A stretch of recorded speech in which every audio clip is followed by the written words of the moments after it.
Spirit is with us. Amen. Jesus is with us. So tayo po lahat ay tumayo. Are you ready to praise the Lord? Are you ready to worship the living God? Come on, let's praise Him. Hallelujah!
the Lord on high. The train of His throne fills the temple, and we cry out, highest praise.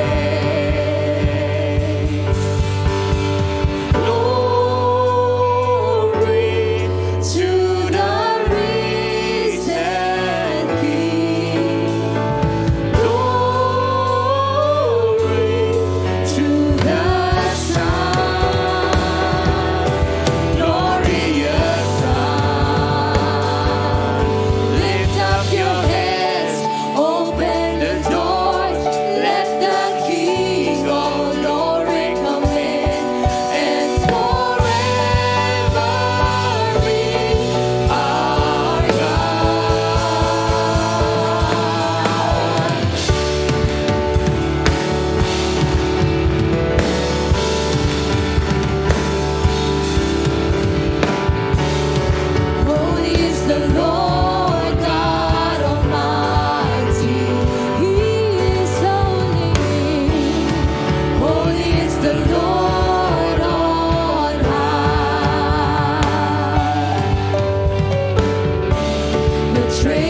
nangyayari sa mundo, sa aming personal life, Lord.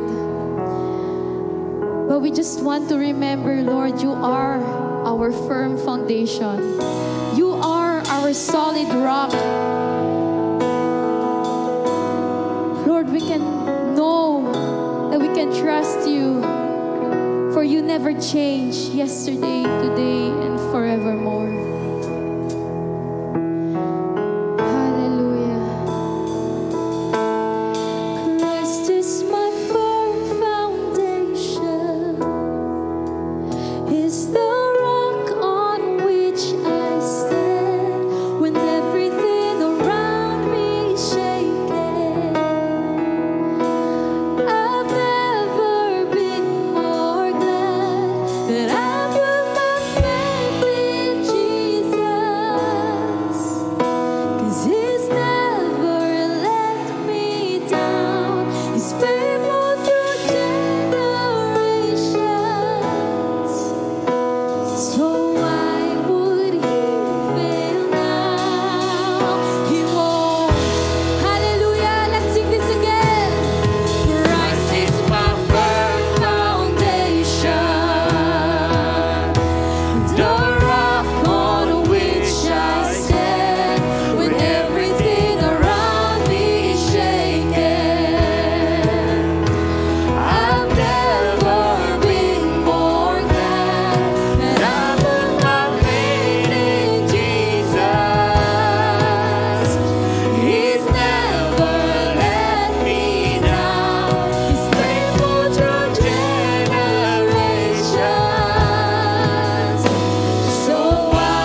never been more glad that I put my faith in Jesus.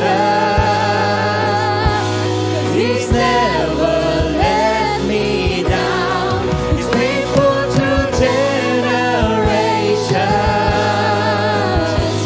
So why would He fail now?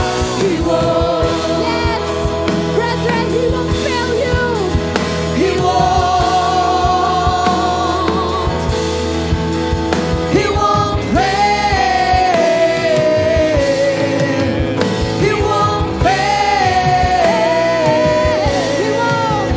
He won't. No, He won't. He won't. He won't fail you yet. He won't fail. He won't fail. No, He won't fail. He won't fail. He won't fail. Yes, Lord. Would you just encourage, Lord, your people, oh God, that you will never fail, oh God.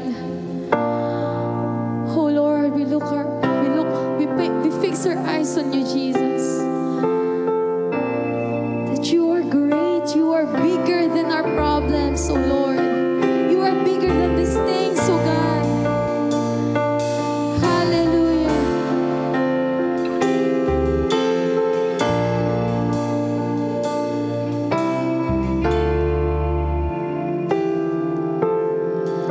Our Father, Creator, you hold our hearts together.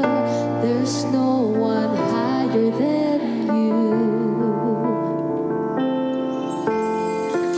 Redeemer, Defender, our great and mighty Savior. There's no one higher than you.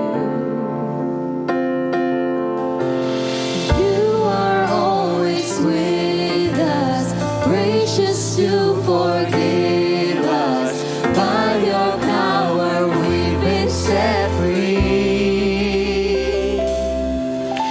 And Lord, we stand amazed in your presence,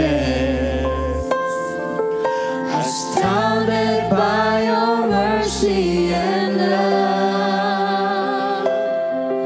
Our hands are lifted high in surrender. Your grace for me is always enough. There is no one higher than our God. There is no one greater than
lifted high in surrender. Your grace for me is always enough. There is no one higher than our God. There is no one greater than you. Let my life forever praise the glory of your name. There is no one higher than you. And Lord, we stand amazed in your grace. Astounded by your mercy and love. Our heads are lifted high in surrender. Your grace for me is always enough. There is no one higher than our God. There is no one greater than you. Let my life forever praise the glory of your name. There is no one higher than you. Let my life forever praise the glory of your name. There is no one higher than you. Let my life forever praise the glory of your name. There is no one higher than you.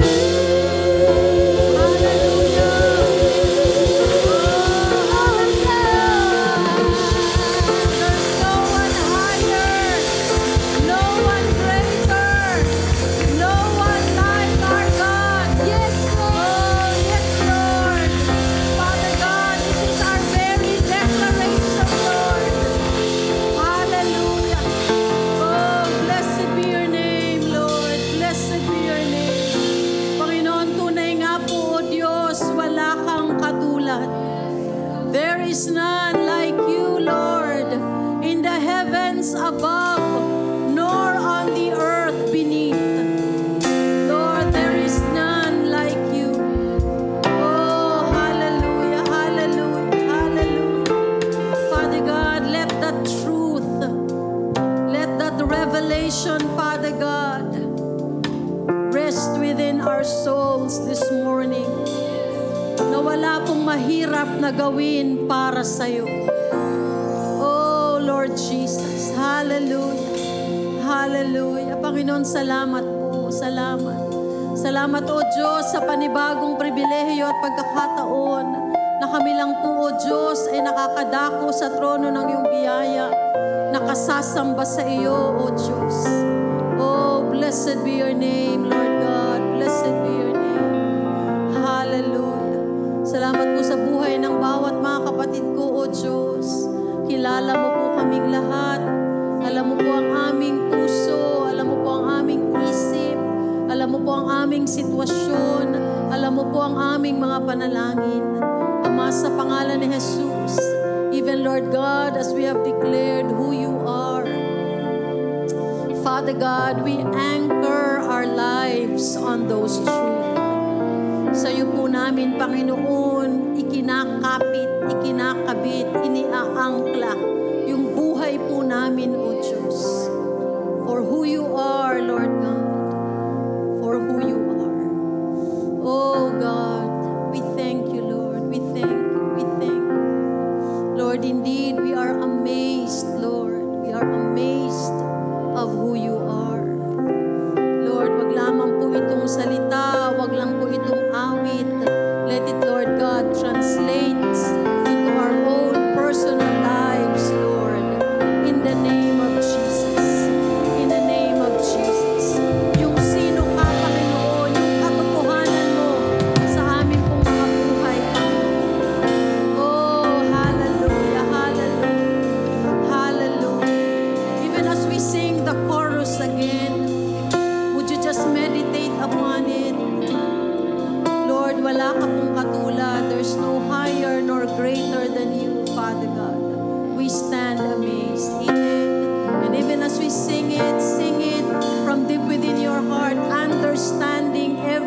word, making that your declaration to the Lord this morning. Oh, hallelujah, hallelujah. Lord, we stand amazed in your presence, Come on with reverence. astounded by your mercy and love. Oh, yes, Lord. Our hands are lifted high in surrender. For your grace. Your grace for me is always enough. Yes, Lord. Amen. There is no one higher than our God. Declare it. There is no one greater than you. Let my life forever praise the glory of your name. There is no one higher than you. With your worship to the Lord. Lord, we stand amazed in your presence, astounded by your mercy and love. Our hands are lifted high in surrender. Your grace for me is always enough. There is no one higher than our God. There is no one greater than you. Let my life forever praise the glory of your name. There is no one higher than you. Let my life forever praise the glory of your name. There is no one higher than you. Let my life forever praise the glory of your name. There is no one higher than you. Come on.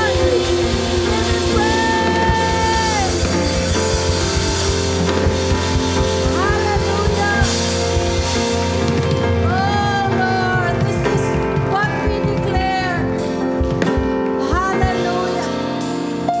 Let our lives, Lord, be our praise as we declare it, Lord. Hallelujah.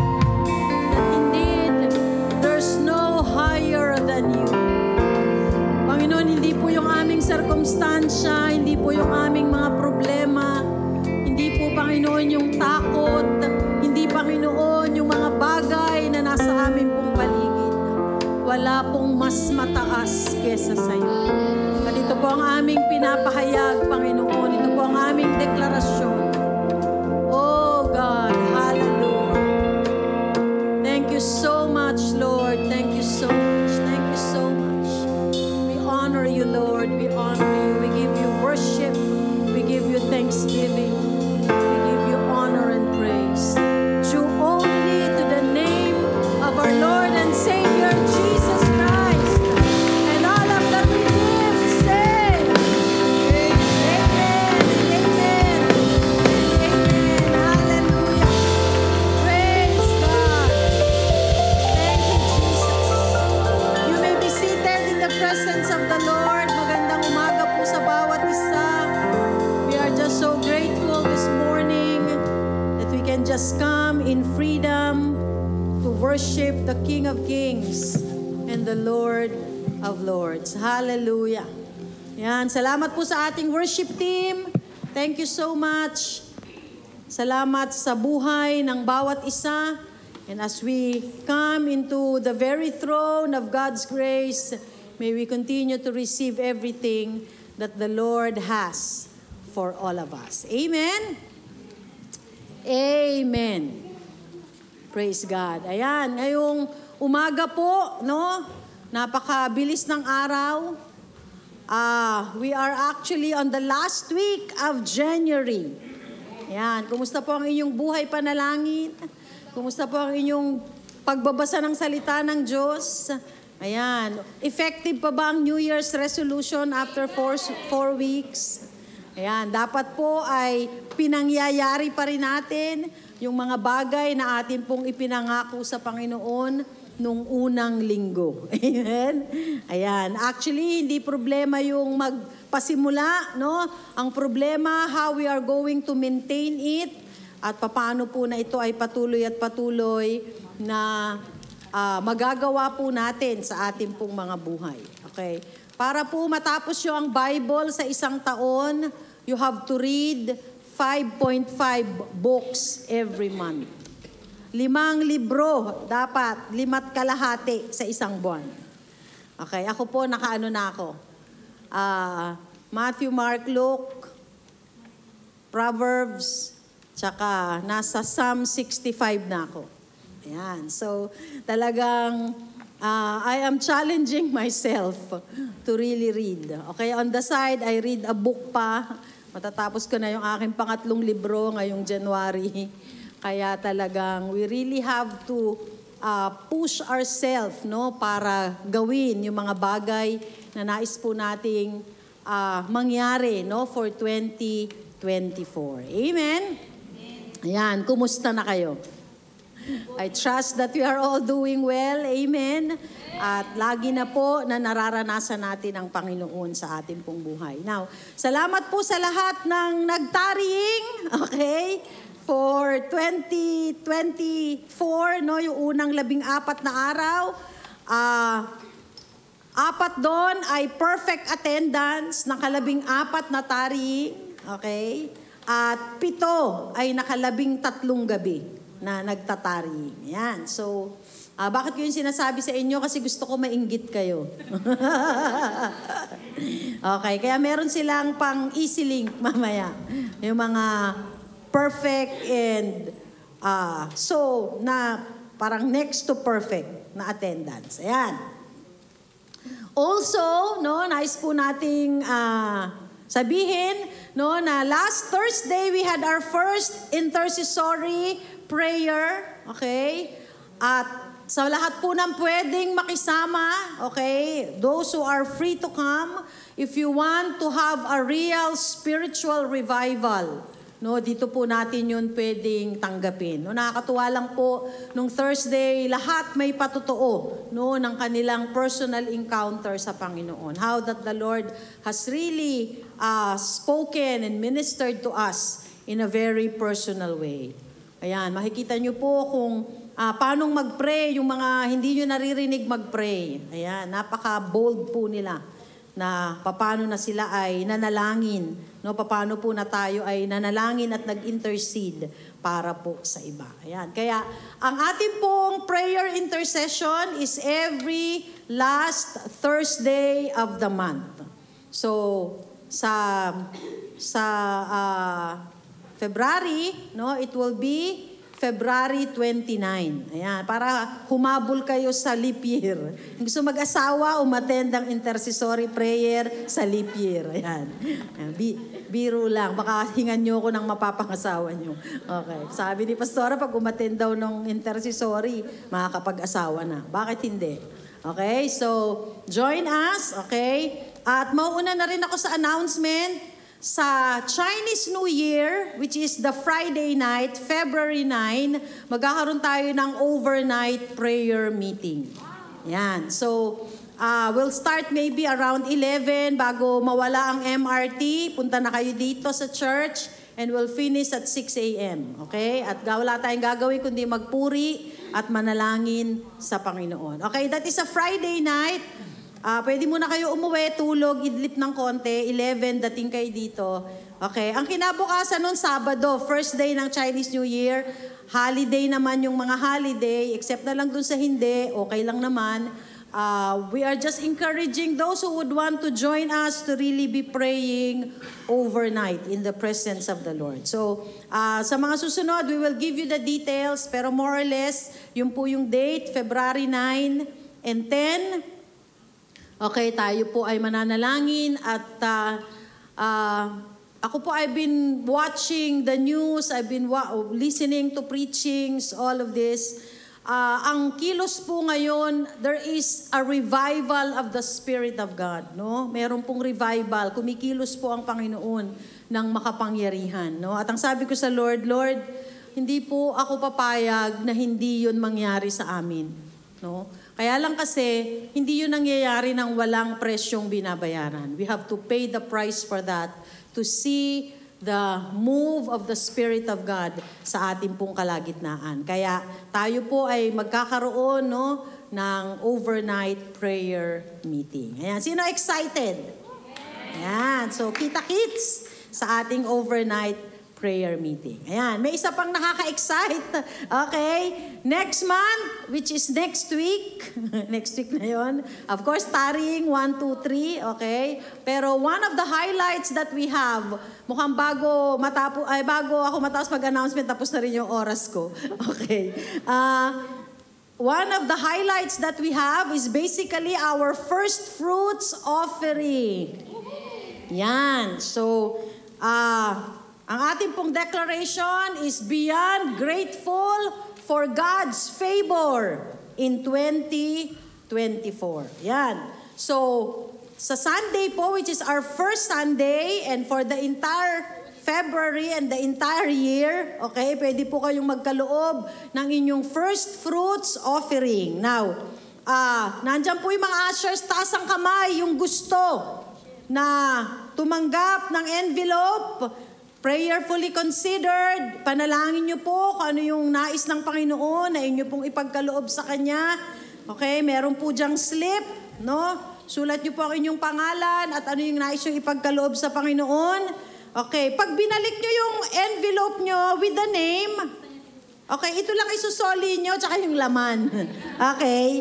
Huwag nyo na ibabalik sa amin yung card. This is basically your souvenir as a point of contact, no? Na ipanalangin natin yung pabor ng Panginoon. We are declaring that we will be indeed beyond grateful for God's many favor for 2024. Amen? Ayan. Pastora, wala pa po akong sweldo. Okay lang yan. You pray.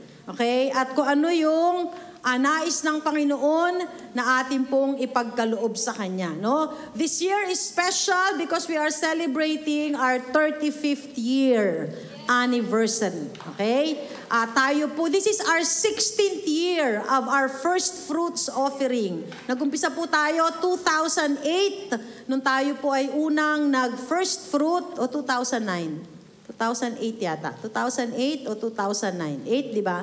Okay, so this is our 16th year na tayo po ay nagkakaloob ng ating first fruits offering. Now, last year po, ang prayer po natin is to be able to gather 55,000 for our first fruits offering para magkaroon tayo ng ating LED. Ayan. Alam nyo ba, God is faithful. We are able to collect 57,000 last year. Ayan. God is indeed so faithful. Amen. Ayan. At nagpapasalamat po tayo sa bawat isa, sa lahat po ng ating deklarasyon, ang Diyos po ay mabuti. No, ako po yung nagpipray sa Lord. Una, ano yung ibibigay ko? Pangalawa, Lord, ano po yung target namin for 2024? Sabi ng Lord, kaya mo bang manampalataya? Sabi ko, yes, Lord. Ayan. So, 35 years na ang JRMSG. Kaya sabi ko sa Lord, Lord, pag 35, sobrang baba naman nun. Kasi last year, naka 57 na nga kami. Sabi ng Lord, kaya mong i-times 2? Yan. Times 2, 70K. Yan. Una, hindi masamang mangarap. Pangalawa, pwedeng manampalataya. Amen? So, let's believe God for what God is able to do. Amen? Sa ating kalagitnaan. Kaya, sama-sama tayong manampalataya kung ano yung ibibigay natin sa Panginoon. Meron na ako naisip na ibibigay. Sabi ng Lord, kaya mo ba yung i-times 2? Okay. Sige Lord, mag-usap po tayo ulit. Pwede naman. Okay? Pag sinabi ng Lord, lahat pwede. Amen? Ayan. So, purihin po ang Panginoon. Okay? So, take your envelope, pray about it. Okay? Bawa, kumuha kayo na envelope ngayon, pinag-pray nyo, pero hindi pa kayo settled. You take your time. The entire February is a time of our first fruits offering and beyond. No? Kahit naman later pa, yung iba nagpi-pledge, isang taong pledge. Kung medyo feeling nyo ay hindi naman kaya ng isang pagbibigay, that's no problem. No? Ang Diyos, alam niya yung puso natin at alam niya kung ano yung gusto nating ipagkaloob sa Kanya. Siya yung Diyos na magkakaloob, no, sa bawat isa sa atin. Amen? Ayan, purihin po ang Panginoon. Okay, so yung hindi pa po kumukuha ng envelopes nyo next week and the weeks that will follow, you just pray about it. Panalangin po muna natin. And after that, no, ang Diyos po ang magkakaloob ng pinakamainam para po sa lahat sa atin. Isa pa, ang araw po ito is special because we will be having our workers appreciation, no, sa lahat po ng ating mga leaders and workers sa ministry. No, mamaya po after ng ating second service, magkakaroon po tayo ng pasasalamat, no, sa bawat isa. Kaya we are encouraging everyone, no, na maging talagang nais nating maglingkod sa Panginoon at tayo lang ay ma-encourage, no, na talagang sa huling panahon gamitin natin yung ating buhay lakas para po ating ipaglingkod sa Panginoon. Amen. Ayan, bago maubos ang oras ko, tayo ay mag-aral na ng salita ng Diyos. Okay? And for us to take a hold of tomorrow, we need to believe that God is in control. Amen? Taking a hold of tomorrow, okay, for God is in control. Ang Diyos po ay nasa trono, alam po niya ang nangyayari, and God is never surprised with the things that's happening around. Napakarami pong bagay na nangyayari sa ating pong paligid. Sana po hindi lang Korean novela ang inyong pinapanood, tsaka Tagalog, ano tawag doon? Teleserye, ayan. Kundi listen to what's happening around us. No? Actually, yung climate change lang, no? Napakalaking epekto. Sabi po nila, last year daw, ang pinakamainit. Tapos ngayong winter, ang pinakamalamig. Okay? Bakit abnormal ang lahat ng bagay? Okay? There's a lot of things happening around. But, pag pinakinggan po natin lahat ng yun, matatakot po tayo.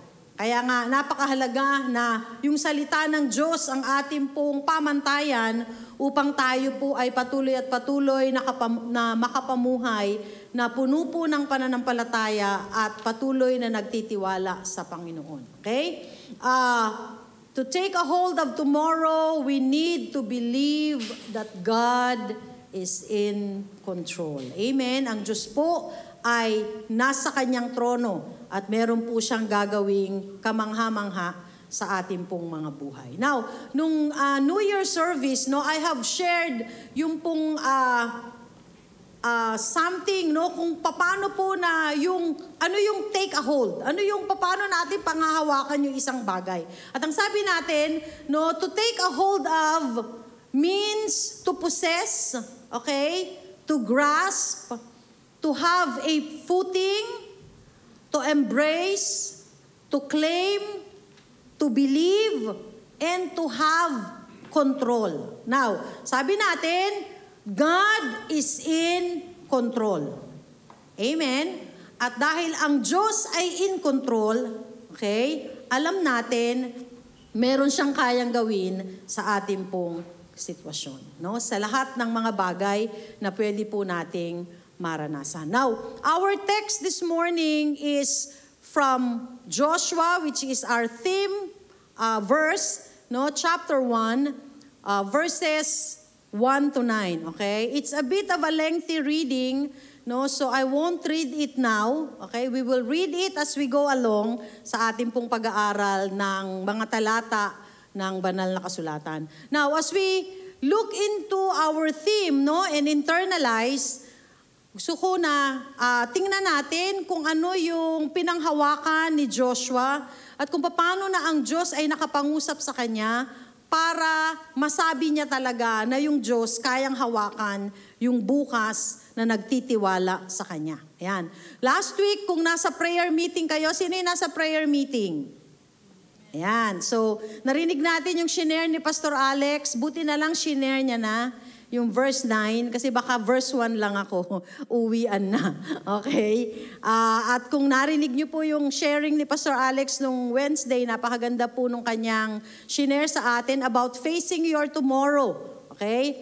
At kung hindi kayo nakapakinig, wala kayo sa prayer meeting, tanungin niyo yung umattend. Okay? Ano sabi ni Pastor Alex? Kasi sabi ni Pastora, verse 1 lang daw siya ngayong umaga.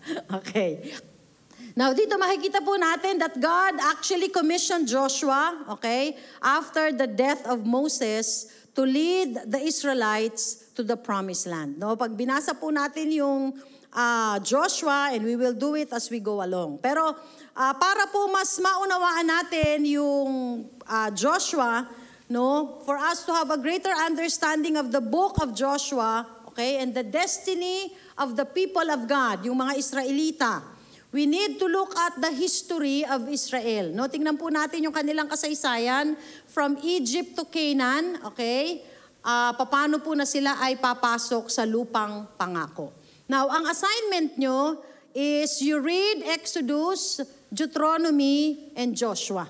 Okay? Para makita nyo yung buong picture. Actually, nung nag-share si Pastor Alex nung Wednesday, nag-history siya ng konti, taking a passage from Deuteronomy. Okay? Pero madali lang, daanan ko lang kung ano yung mga bagay na nangyayari o nangyari as we do a quick survey. Okay? Una, okay, na nangyari sa kanilang kasaysayan from Egypt to Canaan, no, ay ang ginawa ng Panginoon sa kanila where God delivered Israel from Egypt's degrading bondage. No? Sila po ay nasa ilalim ng pamumuno ng Egypt. Okay? So, pag binasa natin yan, you have to go all the way back to Genesis, paano silang napunta sa Egypt. No? Of course, it starts with the story of Joseph. Siya ay dinala doon bilang alipin, nakulong dahil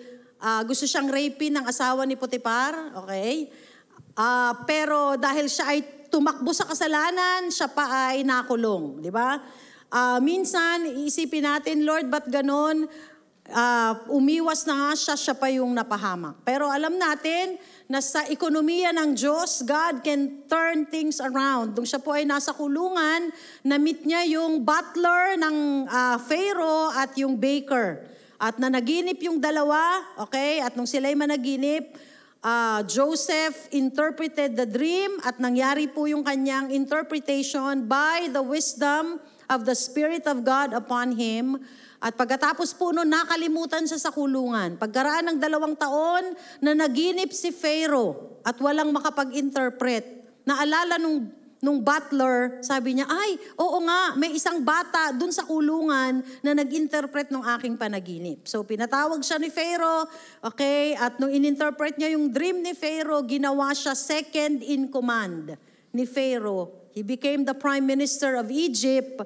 At nung nagkaroon ng famine, gutom sa Israel at sa mga karatig na bansa, okay, pinapunta ni Joseph ang kanyang pamilya sa Egypt. Okay? Kaya sila ay napunta sa Egypt. Now, nung mamatay si Joseph, tapos hindi na sila kinilala ng mga susunod na Pharaoh, ginawa silang alipin sa Egypt. After 435 years, Okay, tinawag ng Panginoon si Moses para i-deliver ang kanyang bayan palabas mula sa slavery papunta sa lupang pangako. Okay, so yan yung mabilis na survey. Pero basahin nyo Genesis, Exodus, Deuteronomy, and then go to Joshua para mas maunawaan natin yung kwento. Okay? So, pag binasa po natin yan, we would see that those things are historical events. No? Hindi po yan putyo-putyong kwento. No? Yan po ay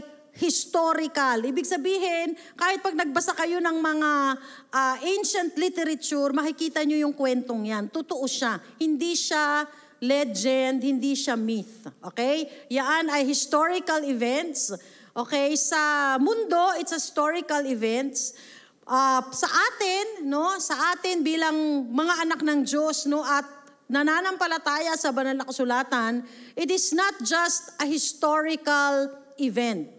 Okay? But rather, the story of the Word of God speaks, no, sa kasaysayan ng mundo. Okay? An example of how God delivered the nation of Israel, okay, yan po ay nagpapatotoo kung paano man din na tayo ay ililigtas ng Diyos mula sa kasalanan. Lahat ng nangyayari sa bayan ng Israel o nangyari sa kanila is basically a parallel of what God is doing and can do in the lives of each one of us. No? So nung ang bayan ng Israel ay i-save ng Panginoon, no? They were delivered from bondage. It also speaks of our deliverance from sin.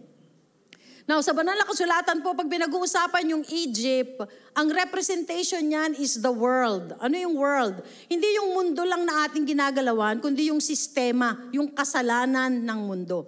Kaya nga sa Bible, pag binasa niyo po yung salitang Egypt, ang lagi yung makikita, they go down to Egypt. So, ibig sabihin, it's a downward spiral. No? Ibig sabihin, pag pupunta ka sa Egypt, yun ay pababa, is a regression. Okay? Ibig sabihin nun, yung moral, pababa din. Okay?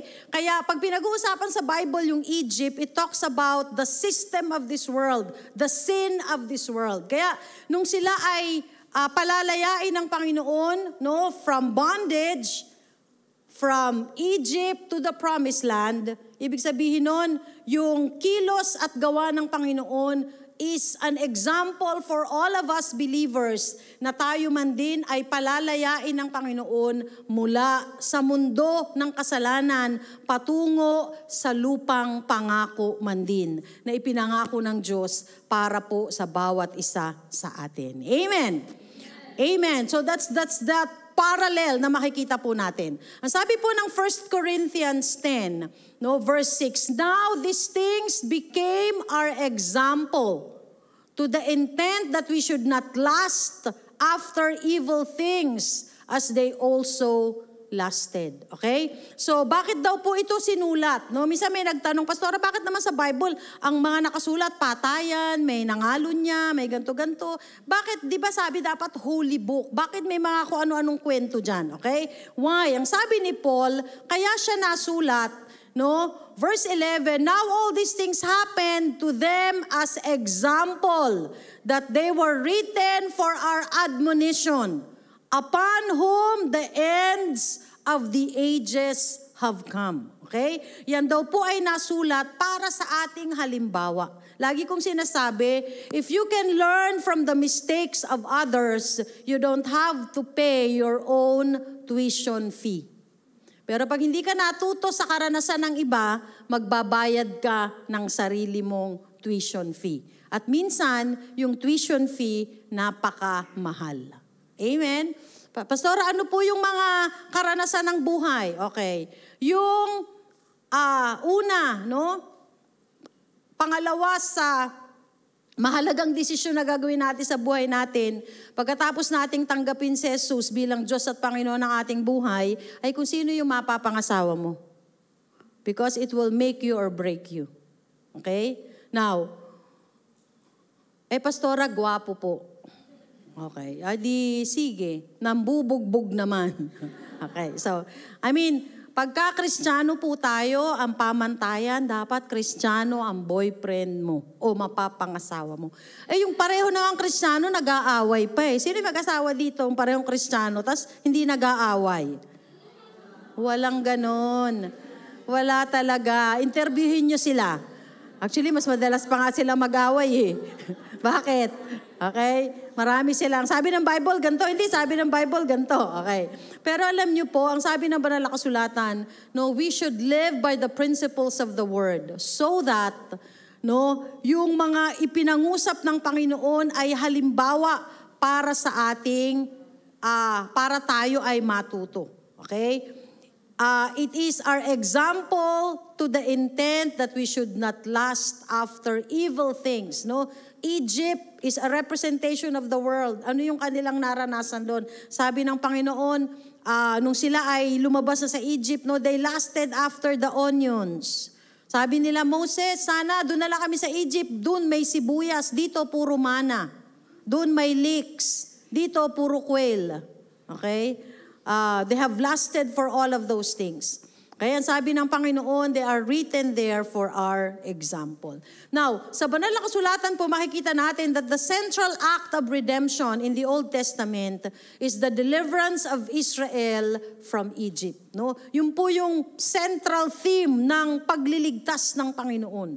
Of course, mababasa natin doon yung Passover, paano na sila iniligtas mula sa kamatayan, okay? One of the last plague, no, na binigay ng Panginoon para makita nila na yung Diyos nila makapangyarihan. Imagine, paggising ng buong Israel, lahat ng panganay na anak, okay, ng tao at ng hayop na matay, maliban sa bayan ng Israel. Okay?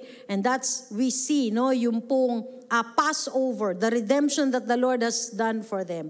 Now, sa bagong tipan, the central act of redemption in the New Testament is the work of Jesus on the cross. No? Kaya nga, parallel siya. Lahat ng halimbawa at yung ginawa ng Panginoon sa kanyang bayan, ito yung meron tayo, this is our inheritance in God. No? Ang Diyos sa kanyang kabutihan ay ipinagkaloob ng kanyang buhay para sino mang tao na tunay na magtitiwala sa kanya, hindi na mapapahamak, kundi magkakaroon ng buhay na walang hanggan. Amen?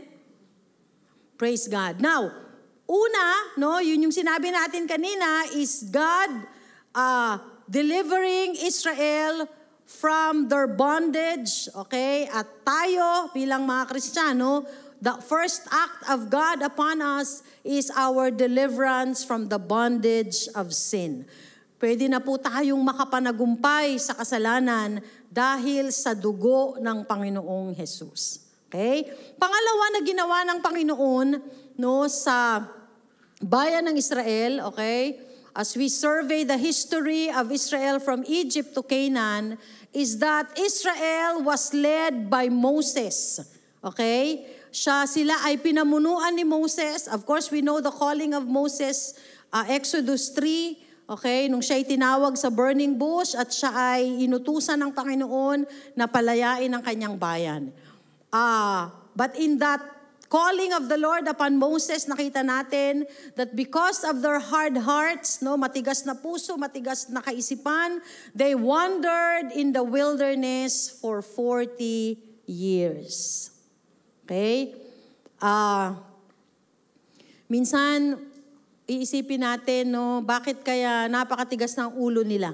No? After seeing all of the miracles. Minsan sabihin natin, siguro kung tayo yung nabuhay nung panahon ni Moses, ay susunod tayo sa Lord. Well, sometimes, no, tayo din, kita na natin yung himala ng Panginoon, yung ginagawa ng Panginoon sa atin, hindi pa rin tayo sumusunod. Kaya halaga po talaga yung communion at yung closeness natin sa ating pong Panginoon. But God in His faithfulness, God in His goodness, okay, they were in the wilderness for 40 years, no, during that time. Pero ito din yung panahon where Israel experienced supernatural providence and provisions. No, dito rin nila nakita yung kapangyarihan ng Diyos sa kanilang buhay. Paano na ang Diyos ay nagkaloob? Sino po yung ang damit mo, suot mo ng 40 years? tas hindi napunit, hindi bumaho. Yung iba, 2 oras lang, iba na amoy, no? Maasim na. Okay? Tas ang amazing pa sa kanila, yung umalis sa Egypt na 1 taon, tas 40 na siya, yun lang ang damit niya, lumalaki yung damit habang suot. Kaya niyo yun? I mean, ganun ka makapangyarihan ng Diyos. Ganun kumilos ang Panginoon sa kanila. And yet, they are a very hard-headed people. Napakatitigas ng kanilang mga ulo. Sabi mo sa katabi mo, parang... Huwag mo sasabing ikaw, ako lang yun. Sige, sabi mo, dali, parang ako yun.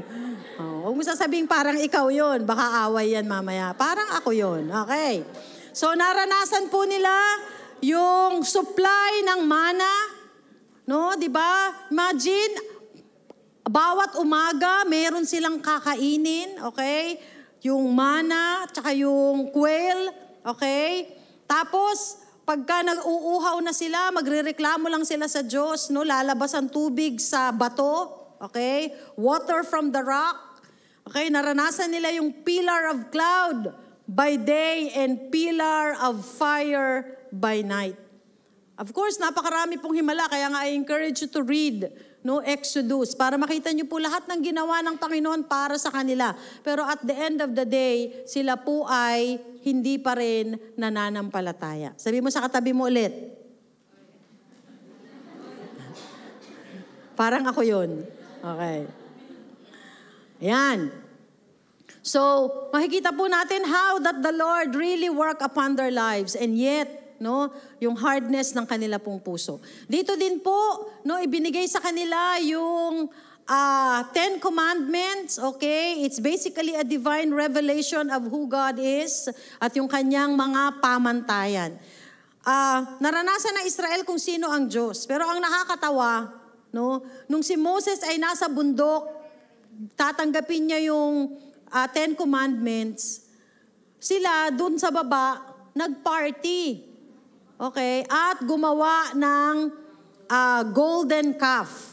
No, sila ay gumawa ng Diyos-Diyosan at sinabi nila, yun yung kanilang Diyos. Imagine, after seeing all of the miracles, hindi pa rin sila tunay na makapanampalataya sa Panginoon. Okay?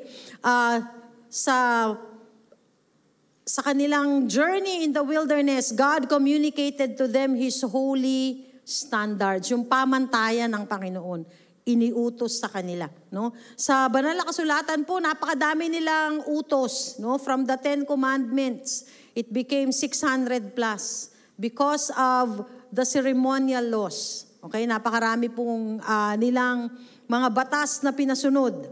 Okay? Tayo minsan, 1, 2 lang, di pa natin magawa. Mag-pray, magbasa ng salita ng Diyos, umattend sa church. Okay? Magkaloob. Wala, 4 lang, di pa masunod. Yung iba, pag linggo, nagha-holiday. Alam nyo, kaninang umaga, yun din ang preaching ni Pastora Ligaya, nakakalungkot, no? Because of the long weekends. Kahit sa Pilipinas, napakarami, long weekends, nagha-holiday. No? Hindi importante ang church. Kasi sinasamantala may long weekend. No? Sana po hindi tayo yun. Bagay, yung marami sa atin, walang long weekends, no? Salamat sa Lord, walang long weekends. Okay. Kasi kung hindi, wala kayo lahat sa church. Nasa long weekends kayo. Okay. Now, makikita natin kung paano na yung standard, no, ng tao ay naiiba. No? Pero hayaan po natin na punuin ng Diyos ng yung ating pong puso. At talagang mahalin natin ang Panginoon ng higit sa kanyang kung paano na yung kabutihan ng Panginoon ay nararanasan natin sa ating pong buhay. Pangatlo po, no, the land of Canaan represent the destination of God's people after they have been set free from the degrading bondage. Okay? So, ang pangako ng Panginoon ay yung lugar na kanila pong tatanggapin mula sa Panginoon. Okay? And this is basically the land of Canaan, the land that is flowing with milk and honey. Okay? Baka pong pagpunta nyo doon, hanapin nyo, Pastora, asan yung dumaagos na gatas tsaka honey? Wala pong ganun. Okay? Ibig lang po sabihin nun, ito yung lupa na mataba. Okay? Kaya nga, di ba, nung nagpunta yung spies sa Canaan, may dala silang grapes. Pero yung grapes, hindi yung gagaya ng grapes natin ganun. Yung grapes nila, nilagay sa pole, no? At binuhat sa shoulder ng mga spies. Sobrang lalaki. Sobrang tamis, sobrang sarap. At totoo po yun. No? I've been to Israel twice. At isa sa pinakamasarap na prutas sa buong mundo, nasa Israel. Di ba pag kumain kayo ng kiwi, nangingiwi kayo sa asim? Sa Israel po ang kiwi, napakatamis. Ang sarap. As in, lahat ng prutas doon masarap. Yan. Kaya, totoo yun eh. The land that is flowing with milk and honey. Pag lumilipad po ako sa Middle East, makikita mo yung pagkakaiba, no? Yung disyerto tsaka yung green. Pag may nakita kang green, nasa Israel ka sa ibabaw, yung katabi niya, disyerto. Imagine, Diyos lang ang kayang gumawa nun. Yung pinagpala ng Panginoon ang kanyang bayan. Now, when you read the New Testament, sa Hebrews chapter 4 and 5, no, dito po makikita natin that Canaan basically is a picture of the rest and the victory that can be enjoyed by every believer. No, ang representation ng Promised Land, no, ay ito yung kapahingahan at ito yung katagumpayan na ibinibigay ng Panginoon sa atin bilang kanyang mga anak. No? Sa bayan ng Israel, ganun din eh. Yun yung purpose ng Panginoon, for them to enter into rest. Okay? Parallel to our time, tayo bilang mga bagong tipan na mananampalataya. No? Sa Hebrews, ito din yung pictured. It is what Canaan depicts, no, ipinapakita na ito ay isang lugar na kung saan ito ay lugar ng kapahingahan, ng katagumpayan, na ang lahat ng mga mananampalataya ay dapat nararanasan ito. Amen? Okay, kaya dapat pagka tunay kang nananampalataya sa Panginoon, Lord, sabihin natin, Panginoon, this is my heritage, this is my portion, akin to, Panginoon. Amen? Kaya nga, ang sabi ng isang theologian, no, si F.B. Mayer, sabi niya ganon, yun daw Joshua, the book of Joshua is parang parallel to the book of Ephesians. Basahin niyo po yung Ephesians. Nung nasa Bible school kami, araw-araw, binabasa namin yung buong chapter. 6 lang naman yun eh, 6 chapters. Mabilis lang siyang basahin. Ako nga minsan pag sa tren, mula Aljunied hanggang Sembawang, kasi doon yung school namin, nabasa ko na yung 6 chapters. Kasi yun yung i-discuss ni Dean sa umaga. Okay, tawag namin doon early bird. Okay, yung early bird session. Okay, at napakaganda po ng mga pangako, no, ng Ephesians. Everything that who we are in Christ Jesus. Kung gusto mo makita yung identity mo, kasi gusto mo malaman kung sino ka, okay, you read that book, no, the book of Ephesians. No, lahat doon in Christ, who we are in Christ Jesus. Okay? Now, itong dalawang to, the book of Joshua is because it's where they enter into the promised land eventually. Okay? And the book of Ephesians, both books describe a spiritual walk of promise. Okay? Maraming Kristiyano, no? Parang, ano ba namang buhay ito? No? Hindi dapat. Dapat ang buhay Kristiyano, no? Hindi lang masayang tunay, kundi tunay na nakakaranas ng kalapitan ng Diyos. No? Dapat yun yung buhay natin because that's the promise of God. It's a spiritual walk of promise. It's a walk of wealth and victory that is ours in Christ. Atin yon dahil kay Kristo at atin siya kapag kasama natin si Kristo. Ang problema sa maraming Kristiyano, gusto lang ng pagpapala, ayaw sa Panginoong Jesus. Pagka meron ng gagawin para sa Lord, ay hindi, ikaw na lang yan. Pero gusto ng blessing. Amen? If we abide in Him, then we will experience the goodness and the grace of God. Amen? Now, this deliverance, from Egypt was basically a preparation for the enjoyment in Canaan. Okay? Gusto ng Lord, ma-enjoy nila yung bayan, yung lugar na ipagkakaloob ng Panginoon sa kanila. Kaya, yung kanilang journey, okay, they have seen, okay, at yung kanilang pinanggalingan, yung lugar ng kasalanan, at maranasan mo yung freedom, yung buhay na pinatawad, maranasan mo na ito ay isang bagay na mainam. You enjoy it. That's why sa atin ding buhay, kaya nga nakakalungkot, pag yung Kristiyano nakaranas na ng buhay sa Panginoon, hindi ko alam bakit, gusto pa rin bumalik sa dating buhay. Samantalang dapat we turn around or we leave that. Iniiwan natin yung ganong klase ng buhay kasi naranasan na natin yung buhay sa Panginoon. Sa ating pong pananampalataya, we are brought out of sin so that we might be brought into the abundance of God. Maranasan po natin yung tunay na pagkakaloob ng Panginoon, tunay na masaganang buhay. And when we talk about abundance, it's not just money that we talk about. Health is abundance. Amen? Kung yan ay hindi kasaganaan, okay, try being sick. Diba? Ngayon, sabi nung iba, manakawang ka na, huwag ka lang magkasakit. Kasi pag nanakawang ka, isa lang ang nawala sa'yo, cellphone lang. Okay?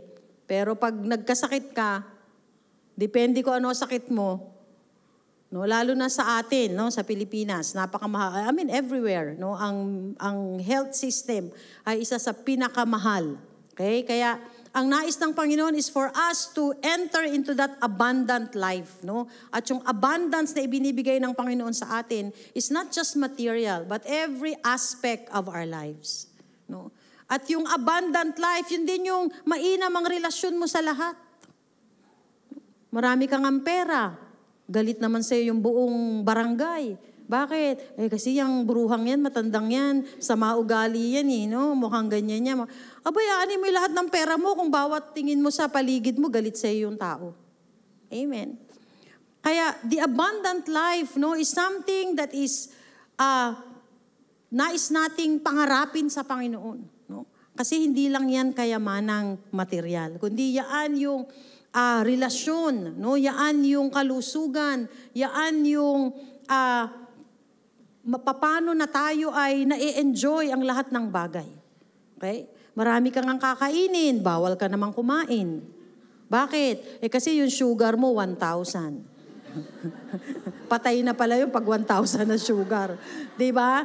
Ang BP mo, 300. Patay na rin yun. Diba? Kahit masarap yung kakainin mo, hindi mo rin siya mai-enjoy. Kasi nga, wala na. Okay? Kaya abundant life, is not just so much money, okay? But every area of our lives. Now, sa ating pong buhay, nais ng Panginoon na maranasan natin yung kalapitan niya sa buhay natin. Now, yung mga Israelita, matigas ang ulo, they were in the wilderness for 40 years. At ang nakakalungkot, yung buong generation nang lumabas sa Egypt, namatay lahat sa wilderness, maliban kay Joshua at kay Caleb. The wilderness is never God's intended destination. Sa atin po, di ba yung lagi na lang mahirap. Hindi mahirap na walang pera. Isa lang area yun. Kundi yung lahat na lang mahirap, yung buhay, yung relasyon, yung lahat na mahirap. Hindi yun yung nais ng Panginoon. We go through a wilderness season in our lives, pero dumadaan lang tayo doon para matuto. Pero hindi yun yung intended na destination ng Panginoon sa atin. Okay? Pero alam niyo po ba, ang nakakalungkot, na marami, sa mga Kristiyano, of course, as we parallel it, sabi ko po kanina, yung entire generation of Israel died in the wilderness. Because of their hard hearts, yung katigasan ng kanilang ulo, yung rebellion nila sa Diyos, namatay lahat, yung unang henerasyon na yun. Hindi sila nakapasok sa lupang pangako, maliban kay Joshua at kay Caleb. Okay? Now, equally sad today that many Christians die in the desert dryness of spiritual experience. No, parang, ba't di ko nararamdaman ng Lord? Kasi di ka nga nagpipray, paano mo mararamdaman? Pagka may taring, di ka naman napunta. May panawagan ng panalangin at paghihintay sa presensya ng Diyos, wala ka rin naman dun. Pero gusto mo maramdaman ng Lord. It doesn't work that way. You pay the price. At yun yung nais ng Panginoon sa atin. At nalulungkot ang Panginoon kapag yung maraming Kristiyano hindi siya maranasan. Kaya yung iba, ba't ganun? Kristiyano, boring naman. Alam mo kung araw-araw nagpapalayas ka ng demonyo, palagay ko hindi boring ang buhay pananampalataya. Ang problema, takot tayo sa demonyo. Dapat yung demonyo, pag narinig ang pangalan mo, tumatakbo. Ang problema tayo tumatakbo. Naku, ang dilim, nakakatakot dyan. Bakit? Di ba? Tapos sasabihin natin, boring yung buhay pananampalataya. Wala namang action. Of course, because you receive things in the Spirit. There must be, that communion sa Panginoon. Dapat po, yun yung gusto natin at yun yung nais nating gawin. Yung pagka naglalakad kayo, imbis na kung ano dumaandar sa isip nyo, mag-pray kayo. Sabi nyo, Lord, let it be a prayer walk. Kaya yung nakasalubong mo, binati mo, pangit naman nun. Ba't ka nasuot nun? Bakit kaya yun, ganyan? Pakending-kending, ang init naman. Sana kung maliwanag ang buwan, okay ka magpakending-kending. Di ba? Minsan kung ano pumapasok sa isip natin, ba't di ka mag-pray? Habang naglalakad, Lord, ma-born again po ito. Lord, ito po, ganyan. Let's change our conversation and know how it is to connect with the Spirit of God. Sana po, we will not die in the desert of dryness, but rather we will experience spiritual revival. Pero marami sa mga Kristiyano, they never walk in the fullness of what God has for them. Ang Diyos, napakarami ng gusto na iparanas sa atin. Pero dahil we don't take the time and the effort to commune with God, we don't see it. Di natin siya nararanasan. Beloved, if we are not hungry for God in our life, if we don't desire His presence, then we will never walk in the fullness of God. Kailan ka umiinom? Pag nauuhaw, di ba? Sino hindi naman uhaw, inom ng inom? Maganda yun, di ba? Kasi dapat at least mga 1.5 liters to 2 liters a day ang iniinom natin. Di ba minsan yung iba, sa maghapon hindi uminom? Merong, ba't di ka umiinom? Okay. At minsan, spiritually, ganun din tayo. We don't drink from the fountain of life. Kaya, we are dry. Kaya nga po, ang ating panalangin, let's cry for the revival fire of God. Kasi sa huling panahon, mga kapatid, yun lang, gutom at uhaw sa presensya ng Panginoon ang makapananagumpay. Grabe po yung daraanan natin sa buhay na ito. At kapag hindi mo kilalang totoo ang Panginoon, wala pang persecution, nag-backslide ka na. Okay. Kasi yung hindi ka lang nabati, nagtampo ka na, paano kung pupugutan ka na ng ulo? Di ayaw mo na. Amen? That's why we have to hunger for the things of God. Be hungry for God and be hungry for His presence. Amen?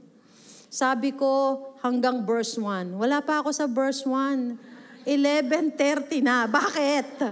Okay, nasa survey pa lang ako, pang-4. Okay, tapos na ako. The transition in leadership between Moses to Joshua.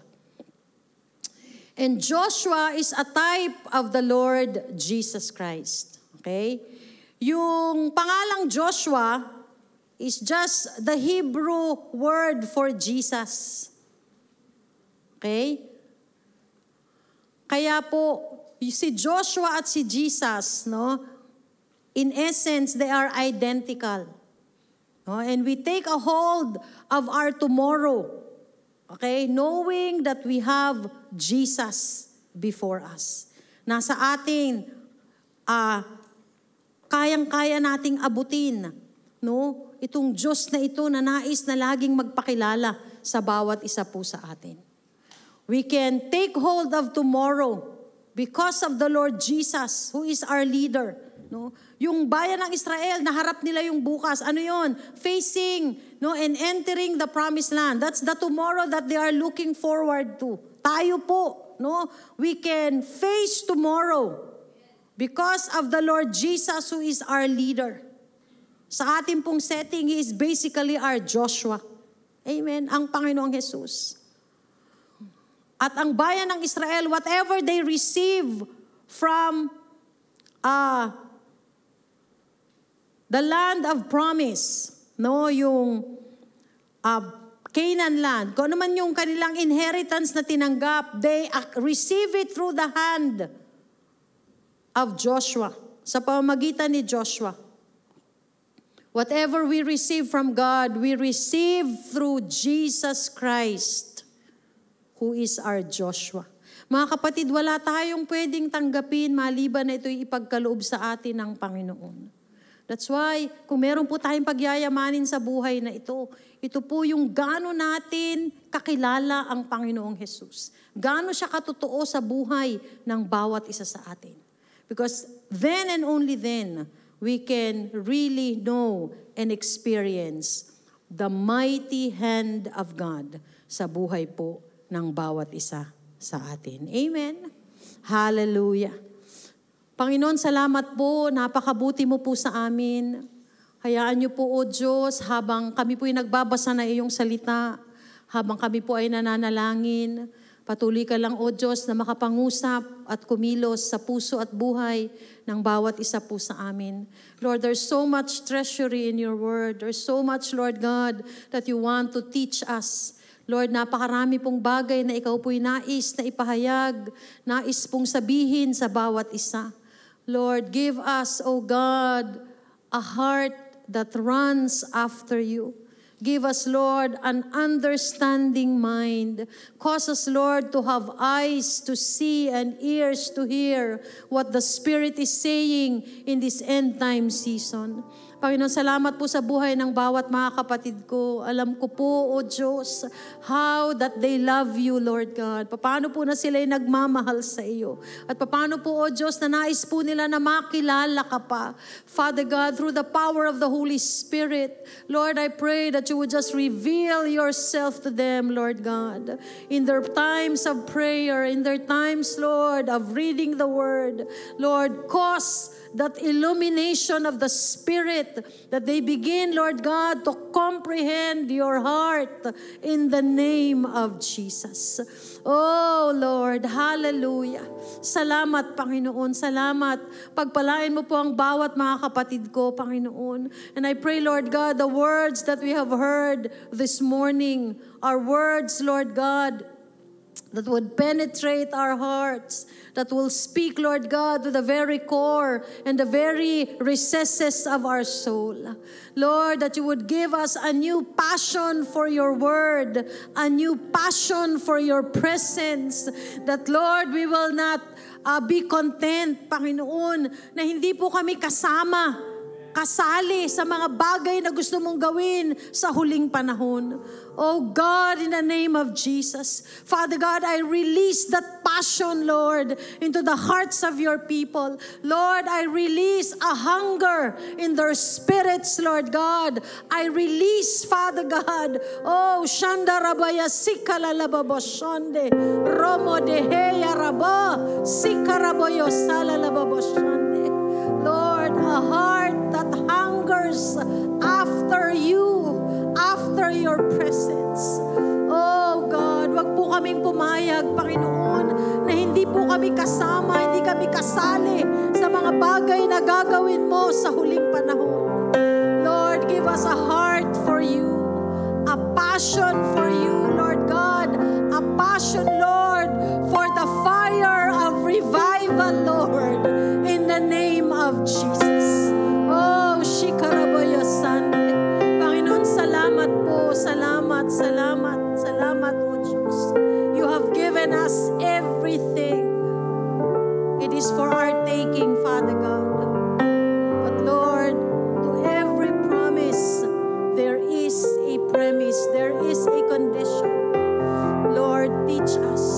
us, Lord, what it is to live by the standards of your word. At mula po dito, Panginoon, tanggapin po namin ang pinakadakila. Salamat po, Panginoon. Pagpalain mo po ang bawat mga anak mo, O Diyos. Salamat, Panginoon, sa buhay ng bawat isa. Father God, I pray that you will just speak with them in a very personal way, Lord God, in the name of Jesus. We honor you, Lord, today. We give you praise, we give you worship, we give you thanksgiving. For you alone, Lord God, is worthy of praise. Salamat po, Panginoon, sa iyo ang papuri at parangal. Sa pangalan ni Jesus, ito po ang aming panalangin. Amen. God bless you, everyone. Next week, verse 1. Wala introduction lang tayo ngayong araw na to. God bless you. Amen. Amen. Test. Amen. Yan. So, stay tuned po next Sunday. Be back for our verse 1 from Pastora Elsa. Okay. Yan po. This morning, we have 3 first-time guests. Wow. Praise God po. Can we invite ang mga first-time guests po natin? Can you please stand up po? Where are you? First-time guests po. 3 po sila. Wow. Praise God po. Welcome to Jesus Reigns Ministries of Singapore. Our ushers will usher you to the next room po just to give you a token of appreciation. Thank you po for coming this Sunday. Maraming salamat po din sa nag-invite po sa kanila. Thank you. Welcome. Please say welcome po to them when you see them at the other side and when they come back. So, yan. I would just like to share this verse po from the book of Psalms, chapter 107, verse 1. I'm reading in the book of, in the version of NIV. Give thanks to the Lord, for He is good. His love endures forever. This is the verse that a lot of us know. Lahat po tayo pamilyar sa verse na to, and it is for a good reason. Amen? Amen. Can I just invite you po to pray for our tithes and offering? Hallelujah, Father. Yes, Lord. Yes. Thank you, Father, for the privilege that you have given us this morning to be here physically or be it online, to be able to hear the word that you have prepared for us this Sunday. Lord God, thank you for the blessings that you have continuously given us. Bless the tithes and offerings that will be received this morning, Lord God. May you just continue to grow your kingdom even more. This is our act of obedience to you, O Father, and because we want to give to you, O Jesus. Thank you, Lord God. Thank you. In Jesus' name we pray. Amen. Amen. Can I invite you both to stand up and give your tithes and offering? And may we have our beautiful in blue reigning King DG for our special number.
Hallelujah. Hallelujah.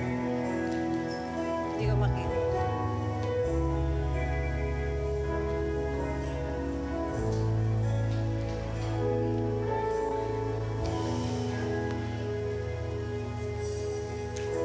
Habang hindi karapat-dapat pagkukulan ng habag at wagas mong pagsinta. Habang walang kakaya ng masuklian ka ng mabuti sa lahat mong ginawa. Niyakap mo ako sa aking karumihan. Inibig mo ako nang di kayang tumbasan. O Diyos ng katarungan at katwiran na kahit minsa'y di na mahiran ang kabanalan, kalwalhatian. Salamat sa sukdulang biyaya mo, O Diyos ng pag-ibig na mas malawak pa kaysa aking mga pagkakasala.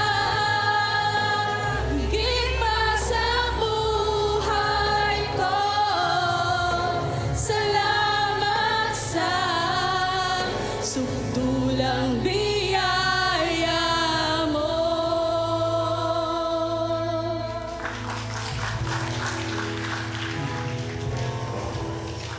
Habang hindi karapat-dapat, pagkukulan ng habag at wagas mong pagsinta.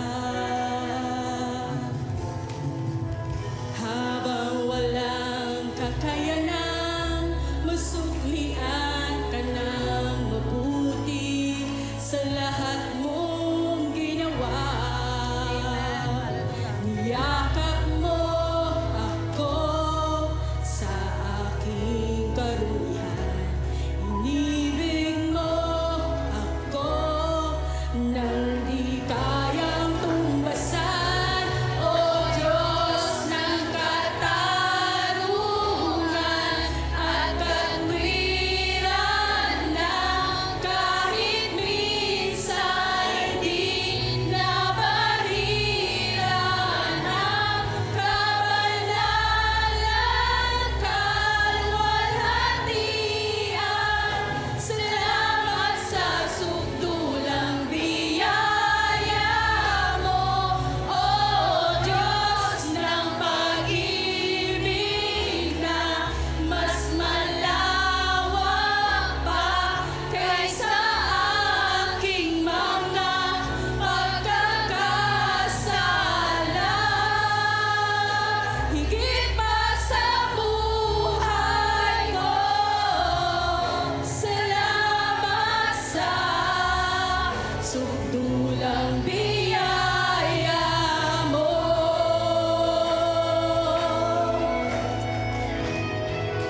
Ngunit pinatunayan ng Diyos ang kanyang pag-ibig sa atin nang mamatay si Kristo para sa atin noong tayo'y makasalanan pa.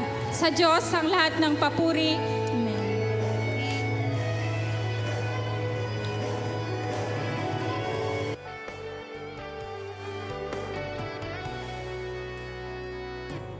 Yakap mo ako sa aking karumihan. Inibig mo ako nang di kayang tumbasan.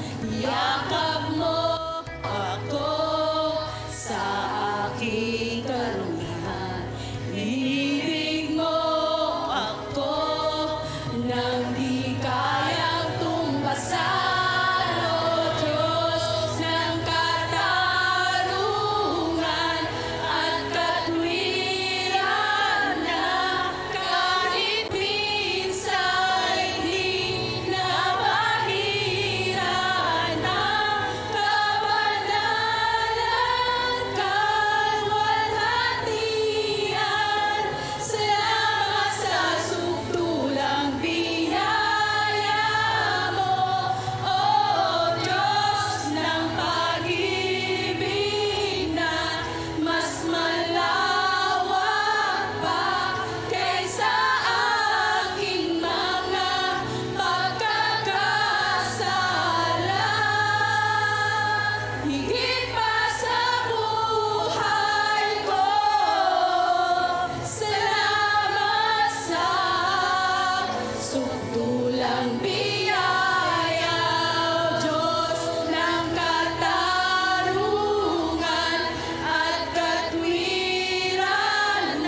Praise God. Yan. Can we give them another round of applause?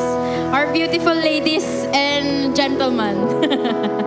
Ayan. Speaking of the God's talents po, no? We'll be having our worship team ministry recruitment. Yan. So, if you know you have a talent or you think you have a talent. I think everyone has a talent naman po. So, if you are willing, have that heart to serve in our worship ministry, do approach your DG heads because yung links po, sign up links ay nasa kanila. And more information about the audition will be updated next week onwards po.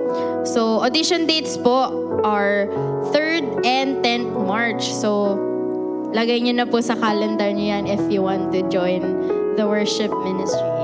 Yan. Okay po. For our February tarrying service, like what Pastora Elsa mentioned, next week po ay Feb na. Wow. February. So, ang bilis-bilis po, 1 month na ang nakalipas since 2024 has arrived. So, our day 1 of tarrying service po, and day 2, which is Feb 1 and 2, they will start at 8 p.m. And then February 3 po at 6 p.m. It will be available on site and online din po. But we strongly encourage you po if you are free, you don't have any work po or any prior important plans, do join us here in church and let's tarry in the Lord's presence for the first 3 days of the second month of 2024. And like what Pastor Elsa mentioned din po earlier, our first fruit offering is starting on February 4. Starting on Feb 4. And the ushers have given you po envelope. Correct po? Sino po ang wala? Kung wala po kayo, go outside po later after the service and take your envelopes from our ushers. So, let's start praying po for what God's desire is for us as we give for this month. And every last Thursday, night of the month po, prayer intercession, everyone is invited to join and gather and soak in God's presence as a community. So like what Pastor Elsa mentioned din, para si Pastor Elsa po nag-announcement na din kanina. But just reiterating po ang ating mga announcements. So do join us for that last Thursday of the month, every last Thursday of the month for a night of prayer. So the next one po for the month of February is Feb 29. Mark your calendars din po, and we really hope that we'll be able to see you as you join us for the next one. Yeah, but that's all for our announcements. Can I have Pastor Elsa po for the benediction?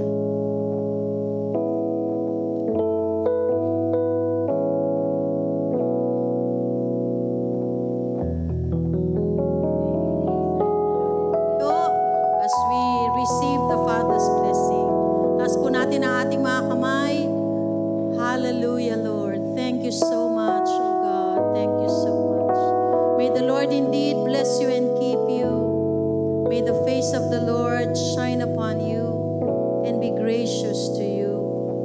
May the peace of God that passeth all understanding, even in the midst of turmoil, we would know and experience the peace of God, the joy that is unspeakable and full of glory. May we continue to enter into that promised rest in the presence of God as we hunger and thirst and passionately seek after God. Father God, I release your blessing. I release your blessing. I release your blessing upon each one of us today. Thank you so much, Lord. Thank you so much. Thank you so much. May indeed the love of God, the blessings of the Lord Jesus, and the presence that is so real and tangible of the Holy Spirit be ours as we commune with Him in a very personal way. Bless your people now, Lord, I pray. In the mighty name of Jesus, this we pray. And all of God's people say,